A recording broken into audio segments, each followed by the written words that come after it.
ముందుగా కృష్ణరాజు గారు చెప్పండి, మొత్తం కథనం అంతా చదివే ఉంటారు కదా, అసలు ఈ వార్తే రాకుండా చూడాలని రామోజీరావు గారు లాయర్లు చేసిన ప్రయత్నం కానీ ఇదంతా కూడా ఏమిటి, అసలు క్విట్ ప్రోకో లాగా అనిపిస్తోంది.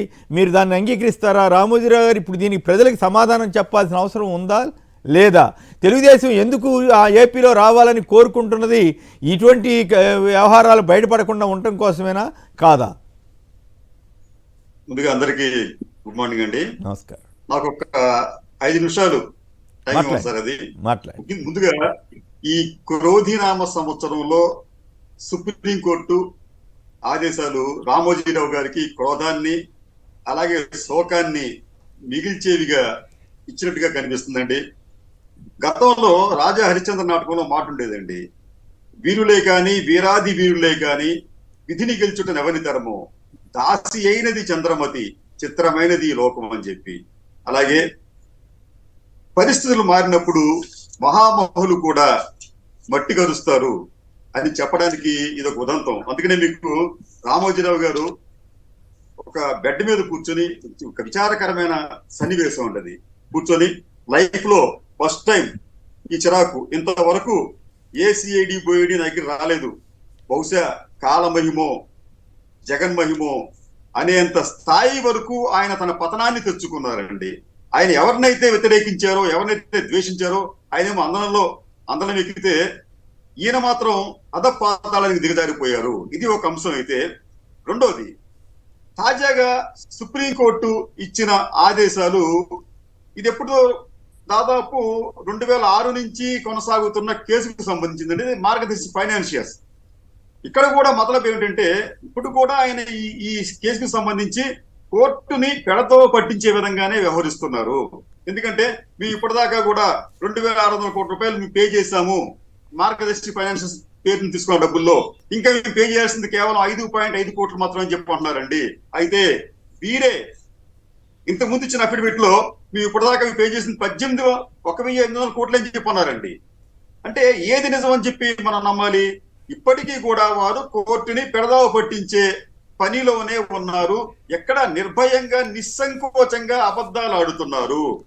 ఇది సరే, ఇది నిజానికి ఏంటంటే ఈ కేసుకు సంబంధించి ఏదైనా తేలితే రామోజీరావు గారికి 2 సంవత్సరాల జైలు శిక్ష, లేకపోతే ఈ రెట్టింపు మొత్తం అంటే ఆయన ఎంతవరకు డిపాజిట్ ఇస్తున్నారో దానికి రెట్టింపు మొత్తం ఆయనకి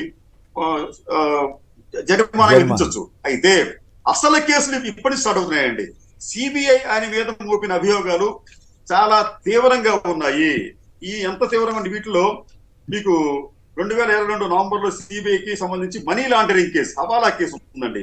అలాగే డిపాజిటర్ల నిధులు మళ్లింపు ఉంది, కార్పొరేట్ మోసాలు ఉన్నాయి, అజ్ఞాత ఖాతాదారులకు సహాయపడటం, బినామీ లావాదేవీలు, పన్ను ఎగవేత, ఇవన్నీ కూడా చాలా తీవ్రమైన శిక్షలకు గురయ్యే కేసులే.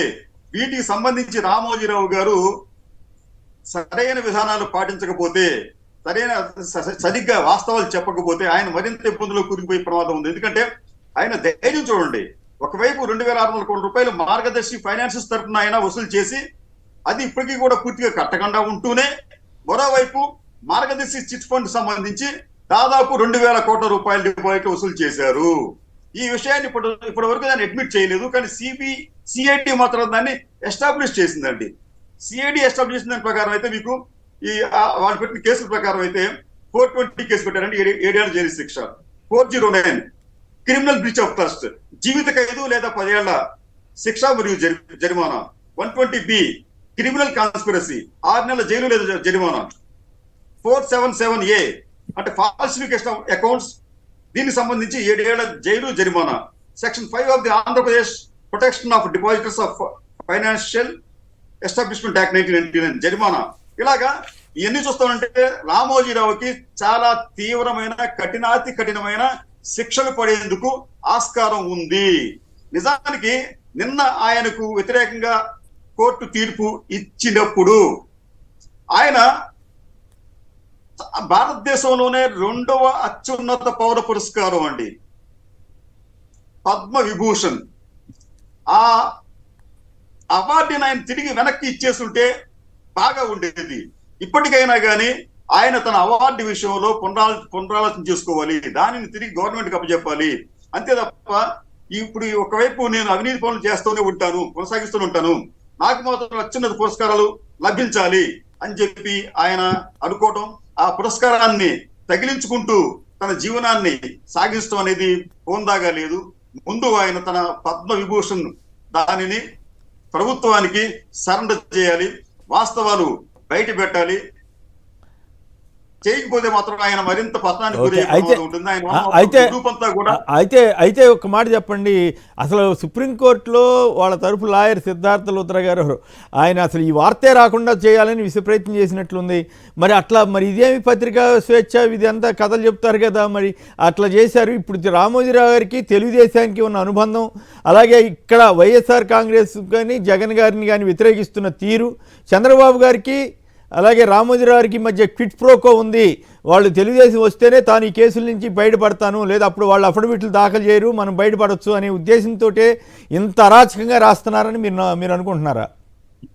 ఇప్పుడు నిన్న సిద్ధార్థ లూత్రా గారు అడిగారండి, ఇది రామోజీరావు గారి మీద వ్యతిరేకంగా వార్తలు రాసేస్తున్నారు, కామెంట్లు చేస్తున్నారని చెప్పి. కాబట్టి అసలు ఆ వార్తలు ప్రచురించకూడదంట. అంటే అందుకనే ఈ రోజున మార్గదర్శి వార్తలు ఈనాడు ఒక్క సింగిల్ కాలం కూడా లేదండి. నిజానికి సుప్రీంకోర్టు అంత పెద్ద ఆదేశాలు ఇస్తే కనీసం చిన్న వార్తనే వేయటం అనేది ఆ పత్రిక యొక్క నైతిక కర్తవ్యం. దానిని కూడా వాళ్ళు విస్మరించారంట. రెండోది ప్రమాదకర అంశం ఏంటంటే నక్సస్ between politicians and Margadarsi chit fund company అండి. ఈ పైకి కనిపిస్తున్న ఇప్పటి వరకు తెలుస్తున్న ఈ 2,000 కోట్ల రూపాయలు ఏదండి, మార్గదర్శి ఫైనాన్షియల్స్ కాకుండా మార్గదర్శి చిట్ ఫండ్ కి సంబంధించి వారు వసూలు చేసిన 2,000 కోట్ల రూపాయలు ఇప్పటి వరకు పైకి తెలియదండి. ఇంకా ఎంత ఉందో మనకు తెలియదు, అది డెప్త్కెళ్తే తప్ప మనకు తెలియదు. అది ఇవన్నీ కూడా ఎక్కడి నుంచి వచ్చాయి, ఎవరిచ్చారు అంటే ఒక నక్సస్ అనేది ఎప్పటి నుంచో ఆంధ్రప్రదేశ్ లో విజయవంతంగా నడుస్తోంది.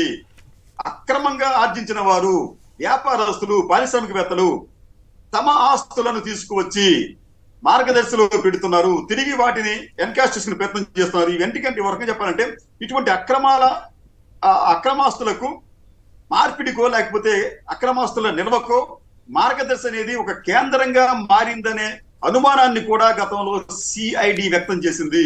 దీని మీద కూడా దర్యాప్తు జరిపించాలి. మీకు ఈడీ కూడా దీనికి సంబంధించి ఎంటర్ అయితే తప్ప మాకు వాస్తవాలు మీకు అయ్యేమి రావు. అవి మీరు చెప్పడమే కానీ అయ్యేమి రావు. ఎందుకంటే అసలు సిబిఐ ఎంక్వైరీ చేయమని ఏపీ ప్రభుత్వం దేన్ని అడిగినా కూడా వాళ్ళు అసలు పట్టించుకోవట్లేదు కదా. సో పరిస్థితి అట్లా ఉంది.